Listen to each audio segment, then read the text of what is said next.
नमस्कार दोस्तों। और बताओ कैसे हो आप सब और कैसा चल रहा है आपका आरआरबी पी और प्रीलिम्स का प्रिपरेशन। आई होप काफ़ी अच्छा चल रहा होगा। अब तो एग्ज़ाम भी काफ़ी नज़दीक आ गई है।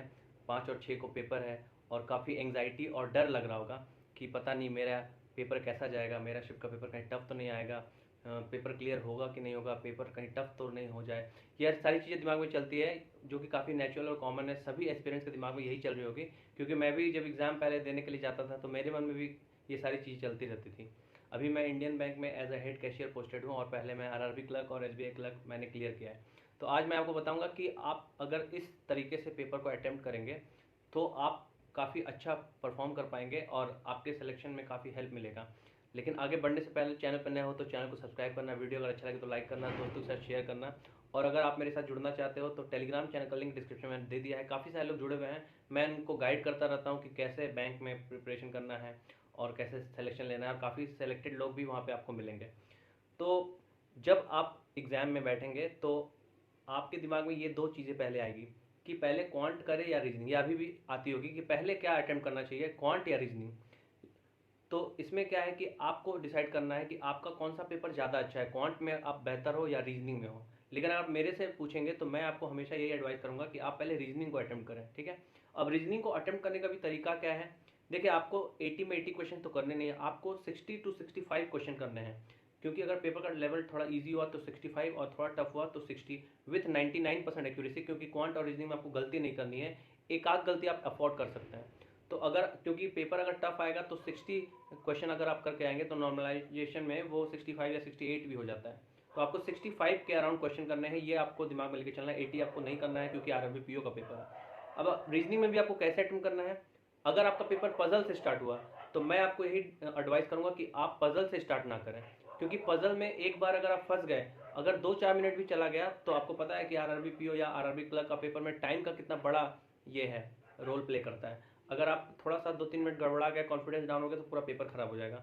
इसीलिए मैं आपको एडवाइस करूंगा कि पहले आप पजल से स्टार्ट ना करें। अगर आपका पहला क्वेश्चन पजल है तो आप उसको स्किप करें, लेकिन स्किप भी करना है ऐसे, जैसे अगर मान लीजिए कुछ कुछ पजल्स ईजी होते हैं, लाइक फ्लोर बेस्ड पजल, या फिर 2 डेट्स दी हुई रहती है, 4-5 मंथ दिए हुए रहते हैं, वो सब पजल्स, वो सब थोड़े, और स्क्वायर बेस्ड पजल, वो सब थोड़े इजी होते हैं। लेकिन फिर भी अगर आपको इजी पजल भी आए तो आप उसको मार्क फॉर रिव्यू करके आप नेक्स्ट करेंगे, ना कि उसको अटेम्प्ट करेंगे, ठीक है।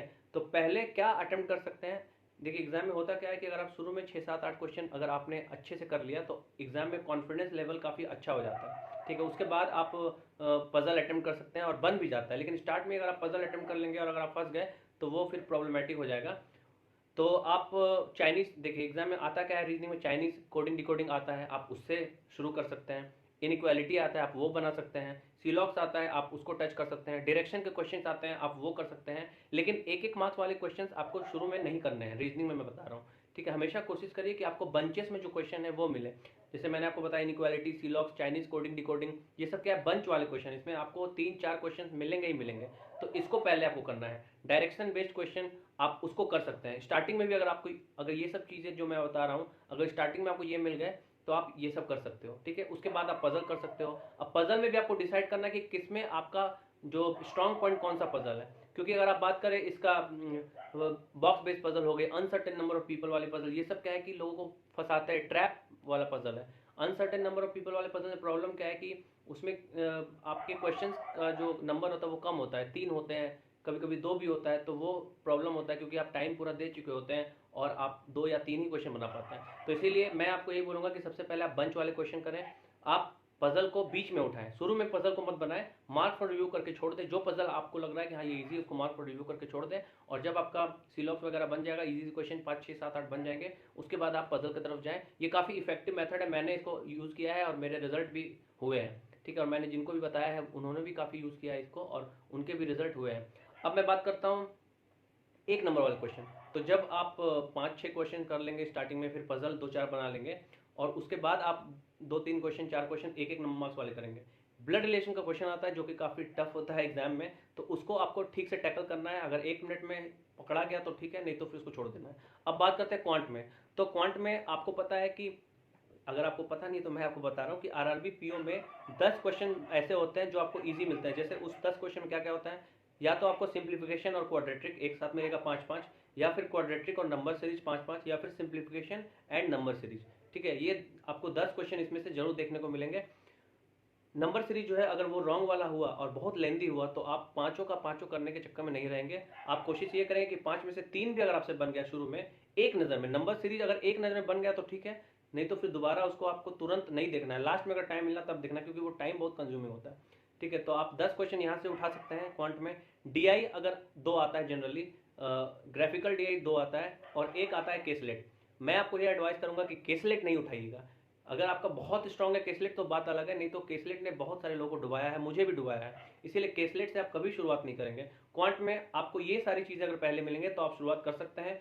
Simplification, approximation, quadratic, number series, DI, graphical DI, not caselet, अगर ये सब चीज़ें मिले तो आप शुरू में ही इसको बना सकते हैं। उसके बाद डेटा सफिशिएंसी के क्वेश्चन भी आते हैं और अरिथमेटिक क्वेश्चन आते हैं।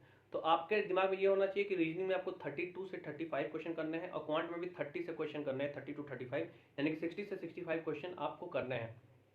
डीआई आती है 2, एक डीआई काफ़ी इजी होती है और एक डीआई थोड़ा मॉडरेट होता है। अगर आप मेरा सजेशन मानेंगे तो मैं आपको ये बोलूँगा कि आप जो है डीआई को जरूर बनाएं, दोनों का दोनों डीआई बनाइए, क्योंकि थोड़ा सा टाइम लगता है डीआई में, मुझे पता है क्वेश्चन लेंदी होते हैं, लेकिन अरिथमेटिक क्वेश्चन से वो बेटर होता है, क्योंकि एक अरिथमेटिक क्वेश्चन बनाने में 2 से 2.5 मिनट लगता है, वो भी अगर नहीं बना तो टाइम गया। लेकिन डीआई को अगर आपने एक बार बेटर समझ लिया, ठीक है, थोड़ा टाइम देके, तो 5 या 6 क्वेश्चन आता है डीआई का, आप पूरा बना सकते हैं।